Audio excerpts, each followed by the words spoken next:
ഉണ്ടല്ലോ നമുക്കൊരു men's hamper ചെയ്യാട്ടോ. എല്ലാവർക്കും വിചാരം കേട്ടോ ഈ ബോയ്സ് ഒന്ന് സ്കിൻ കെയർ ചെയ്യില്ലാന്ന്. സത്യം പറഞ്ഞാൽ സ്കിൻ കെയർ ചെയ്യുന്നൊക്കെ ബോയ്സ് ഇഷ്ടം പോലെ ഉണ്ട്. അങ്ങനെ ഒരു ബോയ്ക്കുള്ള ഗിഫ്റ്റാണ് നമ്മൾ ഇപ്പൊ സെറ്റ് ആക്കിക്കൊണ്ടിരിക്കുന്നത്. ഈ ഒരു ഹാമ്പർ നമ്മൾ ബർത്ത്ഡേക്ക് വേണ്ടി പ്ലാൻ ചെയ്തതാ. എന്നാൽ പുള്ളിക്കാരത്തി ഓർഡർ ചെയ്ത കുറച്ച് സാധനങ്ങൾ, ഈ ലോക്കറ്റ്സ് ഒക്കെ പുള്ളിക്കാരന് ഭയങ്കര ഇഷ്ടമാണ്. അതുകൊണ്ട് തന്നെ ഈ ലോക്കറ്റ്സ് ഒന്നും ഇല്ലാതെ ഈ ഹാമ്പർ കൊടുത്തയക്കരുത് എന്നാണ് അവിടെ നിന്നുള്ള ഒരു ഉത്തരവ്. ചില സമയത്ത് ഫ്ലിപ്കാർട്ടിനും മീഷോക്കൊക്കെ ഒരുമാതിരി എടുത്തിട്ട് സ്വഭാവം. ഒരു മാസം മുന്നേ ഞാനും പുള്ളിക്കാരത്തും കൂടിയിട്ട് സെലക്ട് ചെയ്ത് ഓർഡർ ചെയ്തിട്ട് ഈ സാധനം വരും റിട്ടേൺ പോകും.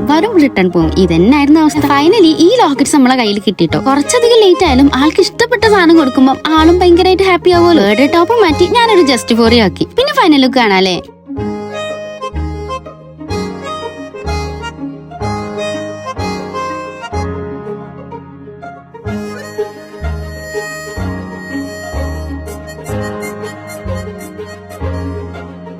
ഈ ഒരു ഹാമ്പറിന്റെ റേറ്റ് ഡീറ്റെയിൽസ് അറിയാനായിട്ട് അക്കൗണ്ട് ഫോളോ ചെയ്തിട്ട് ഈ റീലൊന്ന് ഷെയർ ചെയ്താൽ മതി. അപ്പൊ ഇന്നത്രയുള്ള ലൈക്ക് ആൻഡ് സബ്സ്ക്രൈബ് ചെയ്യാൻ മറക്കരുതേ.